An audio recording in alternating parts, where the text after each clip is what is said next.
Western Strikers and Enfield. Steve? We played both of those this year, and Western Strikers, quality side under Charlie Maloney, play some good football. But we beat Enfield 4-1, and I know the bottom of the league, but they're not such a bad side, and I know they picked a couple of players up last week. So I would still expect Western Strikers to win, but it could be an upset in Enfield. Very good. Lou, Metro Stars and Salisbury, now, you know, both been doing well in their respective leagues. What do you think is going to happen here? I think Metro Stars will be far too strong here, so Metro Stars for me. To go on their merry way. Then we've got, Steve, we've got Raiders and Adelaide City, absolute huge game. Absolutely. I think Adelaide City again looking very strong under Damien Murray, only 3 points behind Metro Stars, so I'd expect Adelaide City to win there. He's amazing, that Mr Murray, unbelievable. And then, of course, Lou, we've got Adelaide Blue Eagles up against Adelaide Olympic. I think this is going to be a very even match. I reckon this one's going to be a tight one. Hard one to pick. I would like to pick the draw, but you can't. You can't do that? No, I'll go for Blue Eagles. Okay, and then Steve, we've got Cumberland up against Modbury. Another could be a well-matched game here. Yeah, if you're looking for an upset, perhaps Cumberland United, one of my old sides there. So, but obviously Modbury Jets still a very strong side, mid-table in the Super League. But I'm going to go for an upset, Cumberland United. Ooh, okay then. Now, Lou, you're interesting to have your comments on this one. Pirates up against Sassy. Now, you're loving Sassy, aren't you? Yeah, I do. I think they're the best side we've played this year. They're very good on the ball. Their technical ability is fantastic, and I think we're in for an upset here. I'll go for Sassy. Yeah, they're doing quite well at the moment. So watch out, Pirates. As I said last week, you better get your running shoes on because you're going to have to do that. Then we've got Campbelltown up against Adelaide Galaxy, the grudge match from a couple of weeks ago. Our cameras are going to be at this match. So, Steve, what do you reckon is going to happen here? I think Adelaide Galaxy to win there. They're the top goal scorers in the Super League with 18, and by all accounts are playing excellent football, so Adelaide Galaxy. Yeah, Carl Maynard's been able to bring out the best in them. And of course, Louis, the final match, South Adelaide Panthers up against Noarlunga. Could be another even game. A very even game. I think Noarlunga will win this one.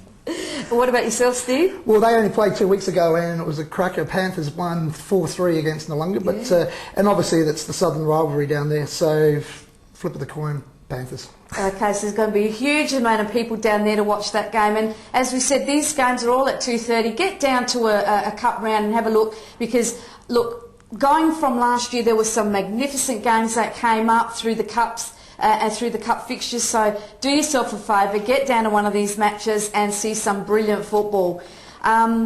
We're actually going to go for a short break at the moment.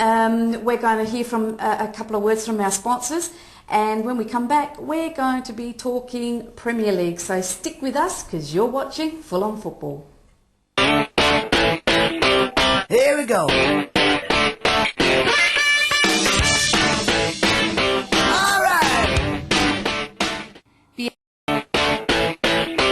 Here we go. All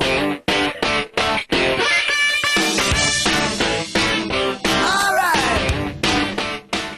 Welcome back to Full On Football, the coaches show tonight with Steve Maxwell from Adelaide Hills and Lou Rasciuto from Western District Torres. Now this is a Premier League segment, Steve, so we're going to be concentrating on you, Big Maxi. I love calling you, that's fantastic. Of course, coach of the Adelaide Hills, you're travelling very, very nicely at the moment. Now you're just sitting on top of the ladder, defeating Comets, who were the informed team. Must have been very satisfying for you, that match. Yeah, it certainly was, Nat. We videoed the game, every game, and because as a coach you don't really get to see the game as such. You're looking at 100 different things. So I watched that on Monday, and some of the football we played was very pleasing. So we've had a really good start, but again, it's only 7 games in, and obviously with finals this year as well. So there's a long way to go. Now look, you did lose some players at the beginning of the year. You've still got your captain there, Simon Wagoner, who's doing a great job, and your prolific goal scorer, Nathan Elliott, who again last year performed well, and again he bagged another 2 over the weekend, and it's a race between him and Jovanovic for Golden Boot at the moment. Yeah, Nathan, it's funny because a lot of the players have been saying he's been down on form, but he's got 7 in the league and he scored 1 in the cup, so gee, watch out when he actually starts to hit form. So, but again, Wegs is a really great player for us. He leads from the front, as you said, as captain. And going back to we did lose some players at the start of the year, and probably The biggest disappointment was Daniel B's retired. So he was a fantastic goalkeeper for us and has been for 15 years. But we've got young Dan Atkins, a 16-year-old in goal, and he's played in every game, and he's been in outstanding form actually for a young kid. He's really matured and he's done excellently. So a couple other really good signings for us that fill some holes. We've got the Pace brothers, Alan and Darren. And also Sandy Neary, who's played amateurs for the last 3 years now. He's played in every game for us as well. But probably the form player at the moment is Mark Donk. He's a great player. He's outstanding for us. Last year he played in the midfield. We put him back at the back there with Alan Pace now in the centre of the defence, and he's just in outstanding form. He's 35 years old, but to look at him, you think he's a 25-year-old. Yeah, he does not look that age. No, not at all. Outstanding, as I said. Not just that, not just the way he plays, but also the information that he gives some of the younger players. Because we've had an academy up and running for 4 years now, and we've actually plotted five 16-year-olds into our senior setup. So these young kids love the older guys that can help them and show them the pathway. So it's fantastic. So do you still associate with the Sterlings and all that up there, from the juniors? Are you able to feed off of, get them to bring players in, or are you now regimented Adelaide Hills and bringing up your own youth? Yeah, we are Adelaide Hills. We basically got our own junior club. I think there's 12 junior sides we've got now. We're always looking out for talent because there's a massive region, the Adelaide Hills region. So, and that's one thing. Probably, what is it now? 25 minutes from the CBD to go straight up the freeway. So, we've got a fantastic ground. Mr. Peter Winter, it's a full-time curator there. The ground is probably the best in South Australia. It's magnificent. But in terms of the youngsters, we're always on the lookout in that region. But it's basically, we've quite a strong junior setup there now. So. Yeah, I know, because my kids play and we're always up against you guys up there, so it's fantastic to see that. Let's have a look at the results from round 7 of the Premier League, and let's see what happened here. Of course, the Cobras and Olympic, they played for the Coopers Cup, and they had to split it because it was a 1-1 draw. Philippou scoring for Cobras and Kezios for Olympic. And from what I heard, a very successful day. Lots of people went down there. Great initiative by the Cobras Club, and well done. So it was a success by all. And then, of course, we had Noarlunga going down to Enfield. Enfield getting their first win for the season, so great stuff there for Peter Cristorella and the boys. Gives them a bit of a shining light. Townsend scoring the goal there. Pirates downing Panthers 2-1 with Coley and Skeffington scoring for Pirates, and Tor again for Panthers.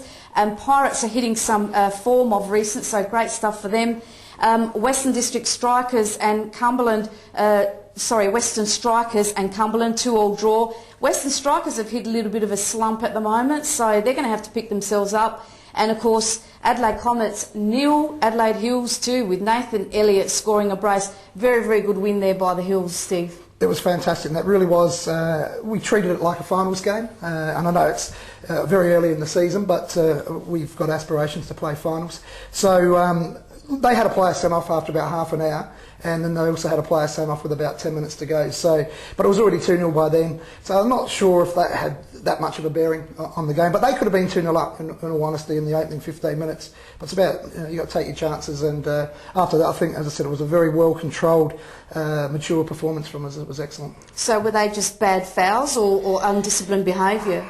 It was, the first one was 2 yellow cards over the top, and again, we've got it all on video. I know they would be fairly disappointed about that send-off, but I mean, that's a rule now, you can't go over the top of the ball. And then the second one was, it was definitely a lack of discipline on their behalf. So, that's not our problem, that's we've got our own problems. So, but as I say, they would be disappointed having 2 players sent off. So, especially with Dougie Patterson, he seems to get the best out of players, and I know that speaking to him after the game, he was a little bit disappointed. So, as he would have been, because I would have said he would have favoured himself there to take a win or at least a draw in that game. So you did well. Of course, you are one of the teams that are favoured to be promoted, and it doesn't matter who I speak to across the whole board in the Premier League. You are a threat to all the teams, and because you have been playing so consistently and so well, how do you maintain that intensity?